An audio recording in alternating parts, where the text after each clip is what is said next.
I was 19 years old.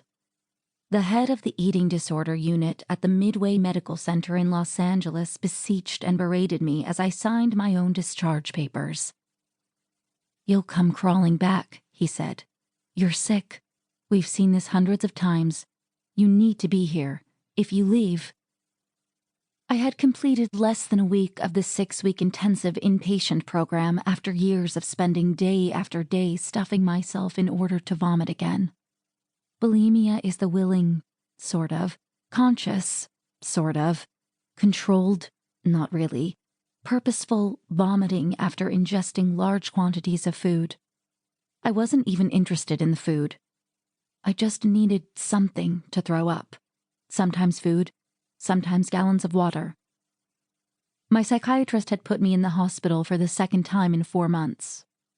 The administrator continued in his rote administrative voice, cautioning me about the illusion of recovery and making sure I understood that the hungry demon of bulimia sat heavily on my shoulder and would swallow me whole again, most likely soon. My only chance for survival, he made crystal clear, was to stay. But I couldn't.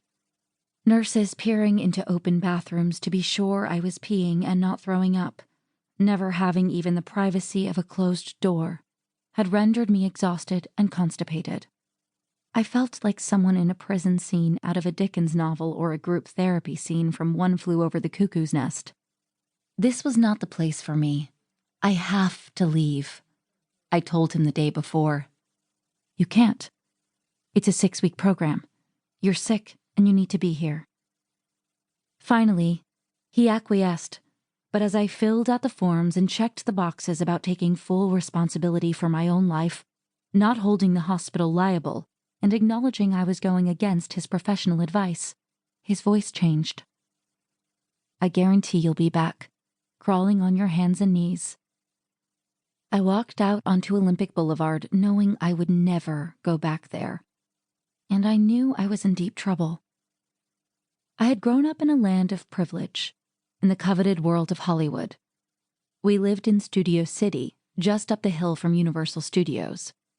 I went to a private prep school with actors and actresses and the children of actors, actresses, directors, and producers. I even auditioned for commercials when I was in elementary school and had a full set of headshots taken of my innocent face, looking sometimes giggly and sometimes sultry.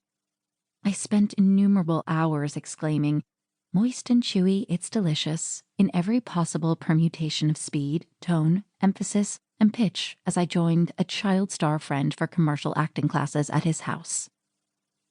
I wasn't supposed to be in this much trouble. This was the summer of 1990. I had just finished my first year at Stanford and had spent the last few months in and out of eating disorder clinics. Over the next 6 years, I did everything I could to heal. I went to therapy, sometimes daily with a psychiatrist, sometimes weekly with an analyst.